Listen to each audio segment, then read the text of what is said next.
Welcome to the Legal Merry-Go-Round. Welcome back to the Legal Merry-Go-Round with attorney Paul Samakow, a longtime personal injury lawyer helping injured people throughout the DC metro area to get treated fairly after an accident. I'm LeAnn Lyon, and today we're talking about how important evidence can disappear quickly after a crash and what that means for your case. Hello, Paul. It's good to see you again. Good morning, Leanne. Paul, after a crash happens, what kinds of evidence are most important in determining what really occurred? Well, you've asked a great question. Evidence determines liability. We have to have liability. We have to prove the other person did something wrong, that they were at fault. Evidence can be witness testimony. It can be photos, videos that can be taken from nearby cameras or dash cams and cars. It can be debris in the road. It can be the positioning of the vehicles. It could be where the damage is on the vehicles. Um, it can be sequencing of lights. So if I were to try and recall all the different evidence that I've come across during my career, we could be here until Christmas. And we're in April right now. But I think I've hit the main ones. Yes, indeed. Well, how quickly can things like that, the traffic camera footage, surveillance video, dash cam recordings, how quickly can that disappear in the DC metro? Yeah, great. Again, your excellent question. It can disappear pretty quickly. I mean, let's start with debris in the road. The cleanup crews are going to be there relatively soon. So, my recommendation for someone involved in a collision, if they're able, is to take out that little cell phone, use the camera, and take lots of pictures, lots and lots of pictures. That little camera, um, is like the saving grace for many, many, many, many of the collisions that we come across. For representation clients. They show so much and they can record. I mean, even getting statements from the other person or witnesses. Uh, the uses of that camera are just not endless, but, extensive. So that won't disappear if you get those recordings and those photos. But, um, well, here we go. Many years ago, I had a situation of a little boy. I was going to say maybe he's 12, 13 years old. I'll call him little, but a preteen, a young man who rode through an intersection and he had a green light. That's what he swore up and down. I had a green light and a car hit him. He had some very serious injuries. The car ran a red light. The insurance company denied the claim because they claimed that my client went through a red light, the little boy, and that the person they were insuring, the driver of the car, had a green light. Well, right on the corner of the intersection was a convenience store with a camera, and it caught the whole thing. Um, we did a scene investigation, and we did this 2 days after the collision occurred. And I noticed that. So we went over and we talked to the owner and he said, yeah, he says, I have film. Sure. Let me, he didn't know about the incident, but he said that, he has, a loop that every 4 days it erases. So we got there 2 days in advance and we're able to get the film and make a wonderful recovery for the client just because there was a camera and a video of that. So the the street cameras that are there on, next to the traffic lights. I don't know all the timing because there's so many jurisdictions. I mean, where we are in Maryland, Montgomery County, Prince George's County, Anne Arundel County. I mean, there's just so many, and I don't know how long they keep their film in Virginia, Fairfax, Arlington, Prince William County, Alexandria. Again, sometimes this is a tri-state area in Washington, D.C. We have federal roadways like the George Washington Memorial Parkway. There are cameras. So again, What is the timing of when the loop erases? Don't know. It'd be impossible to imagine that they keep every video of every incident, 24/7, 365, forever and ever and ever. There aren't enough hard drives in the world to keep all of that. Say, yeah, they recorded over. Um, Timing is important. You definitely want to act quickly if you've been in a collision, and you won't know what to do necessarily. You want to speak to an attorney who does know how to have evidence preserved. Now, one of the other things that we are able to do is send out what we call preservation of evidence letters.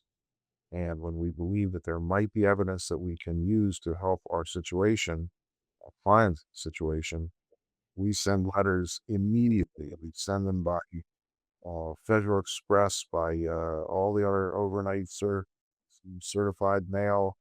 We send them by camel. We send them by carrier pigeon. We send Fred, the delivery guy, to deliver so we do everything we can to let Billy Bob know that he might have information that we need to preserve it. Once Ab- we get to court, if the evidence isn't there, if it wasn't preserved, it was evidence that was in the possession and control of the at fault party, the law presumes that they didn't preserve it, but they were supposed to. The law will presume that the evidence would have been in our favor. So sending out those letters is critical. Absolutely. So many cameras. You didn't even mention doorbell cameras. They're all over the place too. And we don't know, like you said, how long that'll be preserved. So just another reason why it's so important to get after this and not figure you'll take care of it later. Okay. Interviewing people, with your camera, I've never heard that point before. I thought that was brilliant because can see taking pictures of, the cars and things like this, but actually using your phone to interview people, absolutely brilliant. Well, it's important, and I share that because, look, most people are generous. They stop, they want to help. Sure. But a month later, it's like, I don't remember everything and I don't have time. I got to get my project done here at work, or I got to leave to take the kids to wherever. And they don't want to be bothered. You call them 10 times on the phone, or they don't return the phone call, or leave a message. So, right then and there, what is the expression? Strike while the iron is hot. Absolutely. They should get their name, get their phone number, say to them, "Hey, this is so helpful. Thank you so much. Listen, by the way, the other guy's insurance may call you to confirm what you just said to me. Is that okay?" "Oh, sure. I'll be happy to help." "Oh, I know. Yeah." So, yeah, that's a very important part of this. Yeah, really, really great point. So back to the question I was going to ask. If somebody assumes the police report will contain everything needed, what might they be overlooking? They might be overlooking that assumption isn't correct. That's just, I mean, if I could have a dime for every police report that wasn't complete or wasn't completely accurate, I could have retired 20 years ago. I mean, it's just they miss witness information. They misidentify, police reports typically have um, the formula that the first person on the report is the at fault party. So they call that vehicle one. Then vehicle two is the one who is not at fault. That would typically be someone that would be my client. Oh my goodness, how many times they've reversed it? How many times that, someone was going north and turns out they were going south, or even worse, they were really going north, but the police report says they were going east. I mean, like, huh? But, you do what you can with the information on the police reports, and you keep your fingers crossed. 70, 80% of the time, they're okay. They're good. They give you what you need. But nothing is perfect in this world, and that includes police and the reports that they write up. So we've talked about video and that type of evidence, but what about vehicle damage? If your vehicle is damaged, I mean, I don't want to drive around with a damaged vehicle, but is there such a thing as fixing it too fast? No, I mean, I always encourage people to go get their car fixed. The fun part about this in the conversation that we're having this morning is the clients will come in and they've taken photos of the vehicle and the damage done to their vehicles, and they'll show and they'll tell me that they can prove what happened because they have photos of the damage. And my response is great. And then they show me a frame, the photo frame, and it's all metal and there's a big dent in the middle. That doesn't show me anything. That doesn't show me how the accident happened.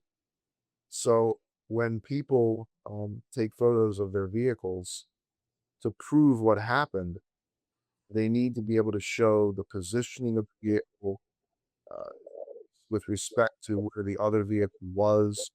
A lot of times, there's a yellow line. Oh my goodness, this is a sad case. This is one I just looked at literally yesterday. Mm. The client was parked um, on in front of her house, on the on the street, not in her driveway, but she parallel parks right, up against the curb. And it's a residential neighborhood. There's a house on the other side and her house, and she parks right on the curb next to, in front of her house. And she tells us that she was in the very middle, but to the right of the yellow line separating, which way you're going, with her blinker on, and she was going to make a U-turn because she had to go in the other direction.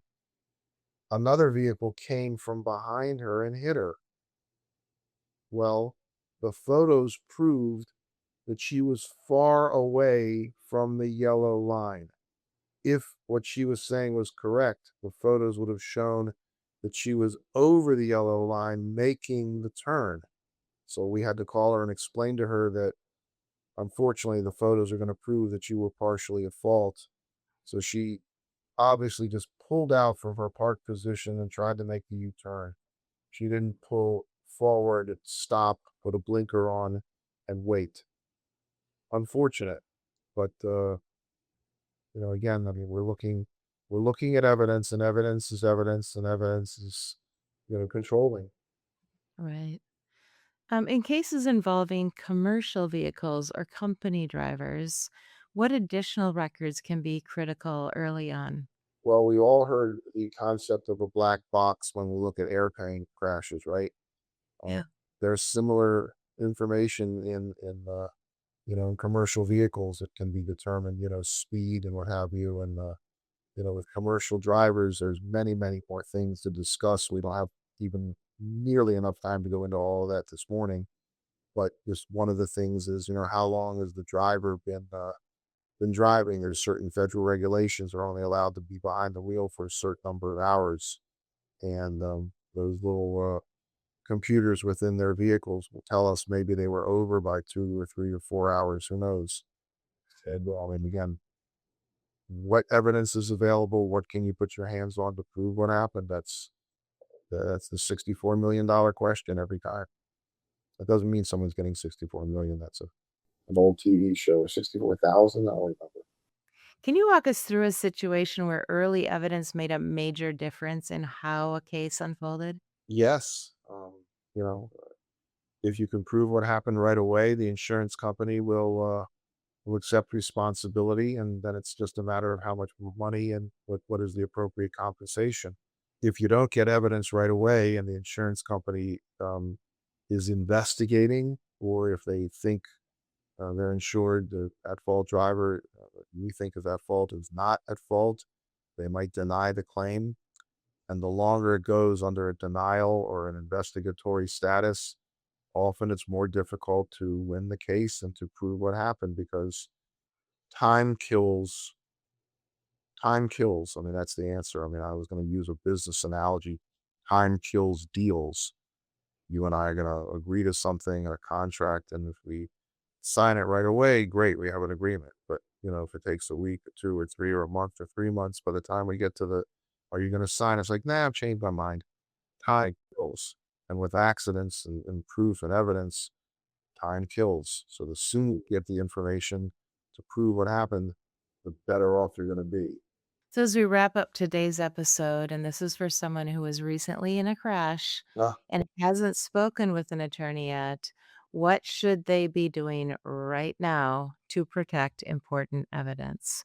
I always advocate calling a lawyer. I mean, it's just common sense. I mean, it doesn't cost anything. Lawyers are anxious to help people for, for just getting a new client if it's just solely about what the lawyer wants. But I don't think there's really too many that, are just so self-focused. I mean, I handle, goodness gracious, I can't even think of how many phone calls where I just give people some thinking and some thoughts and help them. And I go to bed every night and I feel good because I know I helped, Billy Bob and Sally Sue. And it's just like, okay, great. I mean, if they call me back and they hire me as their attorney, sensational. And if they don't, that's okay. I still did a good thing. I know I've done a good job. My education, my experience has put me in a position to help. Mm, So I love that. call a lawyer.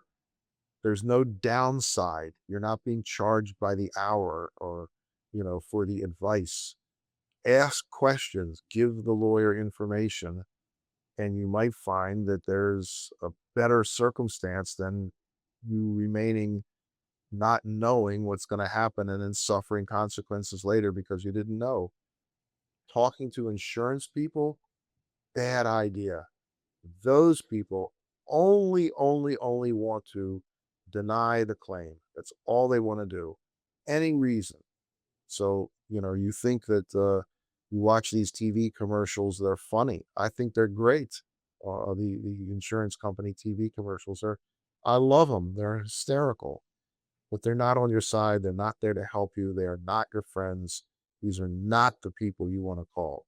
These are the people who are smiling at you on one side, putting a knife in your back on the other.